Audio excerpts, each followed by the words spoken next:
Alright guys, it is Wednesday. Man, I am way behind on videos. Actually, I'm here today much earlier than usual because I'm way behind on time. Got to hurry up and get home. My wife has to be somewhere. It's the end of the year school program. It's 7 o'clock, so I've got to get my butt moving. I'm usually home pretty late on training night. So big long plan. Got a board over here. Got a bunch of warm-up stuff to do. My lats, a little bit of biceps and forearms are nice and sore from all the back work that I did on Monday. The local gym. Everything else is all right. My lats are nice and sore. So I need to just, get my entire body warmed up. Once again, the goal is to hit the box squats with the chains, the box squats with the bands, and then kind of go from there and see what else I can modify, manipulate after that. Need to get back to my dumbbell deadlift, so that's kind of the goal, as long as everything's feeling good by the time I get there. I have a couple of other things that I want to try to get on video for some clients. Some tempo work on sissy squats. Obviously the band ham curls to keep my hamstrings going. Maybe a glute ham raise, some more back extensions, abs, some foot mobility stuff that I normally do at home. I want to get on video here for my clients. And maybe a couple things for grip as well, if I have time. So, clock is ticking. Let's get moving.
Alright guys, that was not bad for a box squat session, not including the warm-ups, adding the chains.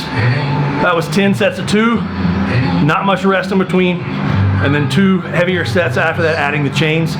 You should be able to see the difference on how my body reacts to chains versus bands. You know, chains are weight. How else to put this? Bands are tension. There is a difference between tension and weight. And if you've ever used bands and chains, you can see that. It's comparable, total band versus tension on the bands versus chains on both of those. But you can see how much faster I am with the bands. Those bands make me lightning fast. Does not mean they're not hard. They set my legs on fire. Nearly passed out after my first heavier set. Everything spun, hit a shot of nose torque, came back and hit one more heavier after that. So that was solid, no reverse band work. I don't need it, my legs are toast. I'm gonna load the bar up, knock out some demos.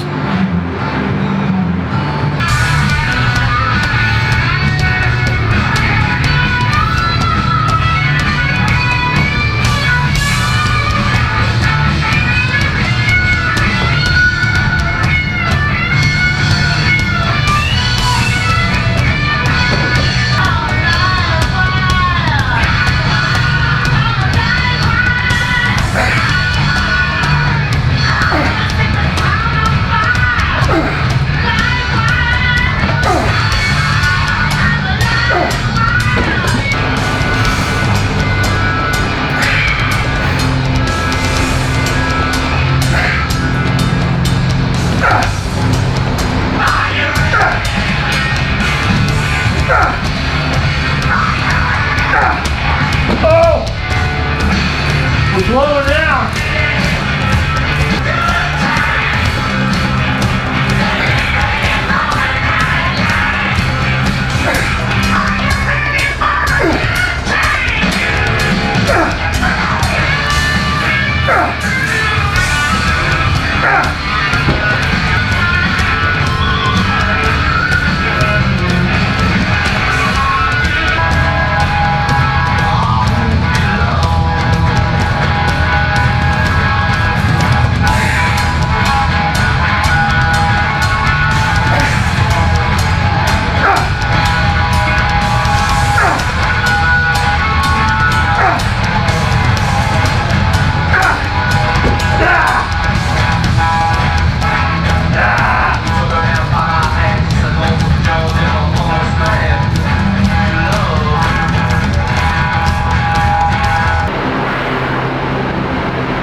Those are killer.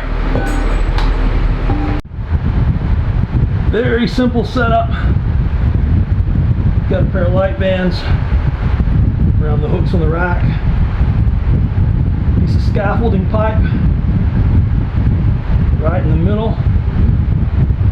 Just walk it back, plant my feet over that bar, get some good balance, and squat.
Oh, ripping my leg off.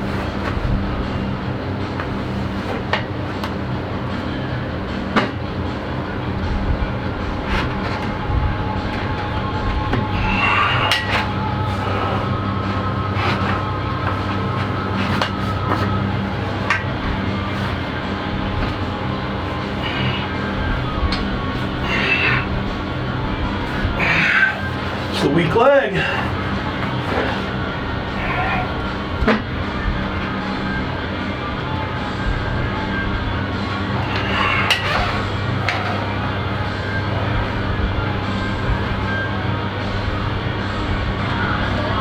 Alright, if you're watching that and wanting to do these one-legged, it's not going well.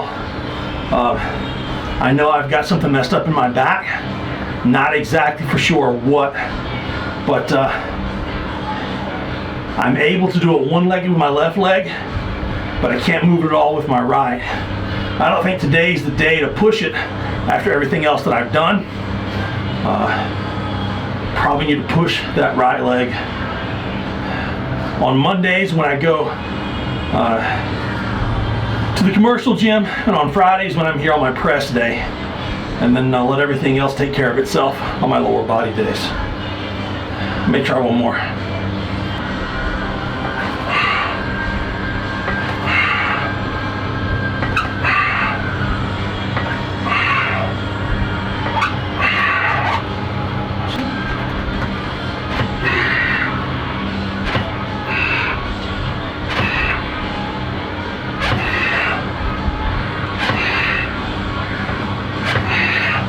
Not bad.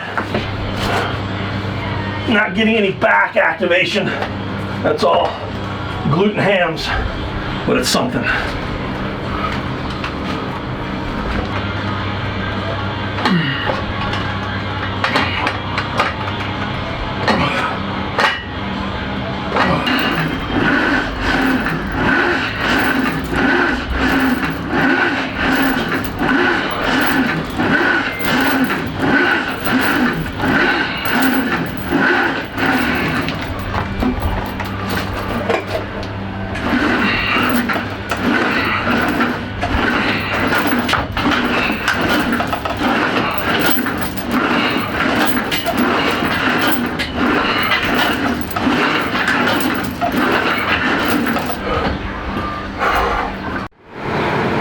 Guys, whoa. All right, guys, that wraps up Wednesday's training session. Getting out of here on time, I hope anyway. There's traffic on the way here. We'll see what's on the way back home. That was a lot tougher training session than I thought it was going to be. I have everything mapped out on paper. I knew this week was going to be rough because I didn't get to train last week. I was on the road. I spent 7 days traveling. Not enough sleep, not enough food. Just being totally out of my comfort zone. Come back and I've slept like 20 hours and I don't know, 4 or 5 days, something like that. Catching up with work. My son's been amazing. But I'm here and I had everything mapped out on paper. I knew what I had to get done, and it's a time where I need to continually bring up the volume. That way I can switch in the future, pull the volume back, and skyrocket the maxes into heavyweight when I need it. So the box squats took a lot out of me, a lot more than what I thought it was going to. That's a very productive training session. If you know me, I'm a king of 5 sets of 2 and that's it. So that was 10 sets of 2 with short rest periods, plus a couple of singles after it with not much rest periods either. So that was solid. The demos were great. If you watch on the demo deadlifts, that was somewhere around 50% of what I think I can pull from the floor. I'm creating decent torque, but I'm not getting the right arch that I want. I'm not getting the torque from my arch. My low back is not staying, or my entire back is not staying perfectly tight, and I'm not able to get the kind of torque that I should be getting with 50%. That's really the kind of torque that I should be getting with, say, 75%, which, you know, would be the torque would be much lower because the weight would be heavier. So I either need to drop the weight down a little bit and build, or I've got to find a way to continue to strengthen my erectors from bottom to top. I could definitely tell that my lats in general are not strong enough to keep my body, my upper body, in place and in position to pull a big deadlift. So, I mean, that's simple. I've got to train my lats. That's simple. All I have to do is train them. I'm going to get better. So I know what to do. The worst thing is knowing that you have a problem and not knowing what the problem is. I know I've got a problem. I know how to fix it. All it takes is work. And I'm the kind of guy that can put work in. I'm sure that you are too. The sissy squats were great. I forgot to do the tempo set on the first set, and I just went down really fast. Those were wonderful. That's going to be a mainstay. Not a mainstay. That's going to be a stay in my program. Continue to work on my legs and continue to work on some of the weaknesses and the knots that I have all throughout my quads. Try those, guys. Someone tell you I haven't done those in a long time. Try them. Tell me what you think. The band ham curls, those are absolutely great. Did some one-legged stuff today. I was dying hot. My head's killing me, so I had ice on me at the same time. My right leg is consistently weaker than my left leg, which it shouldn't be. Everything's got to be tied in through my lower back, through that pinched nerve. Everything hasn't been working for a long time. Right side is just weaker. Just got to get it fixed. How to get it fixed? Here we come. The back extensions, like I showed you in the back room, I can do a one-legged back extension with the left leg, but it's much more difficult with the right. I've got to find the best position that I can work on doing that one-legged back extension with the right. I can do some one-legged good mornings at home. A lot of mobility and agility stuff, some one-legged movements, just reaching down, touching the floor, but keeping that right side, butt, hamstring, and erector, everything working. Man, my left side of my abs is all cramping up now.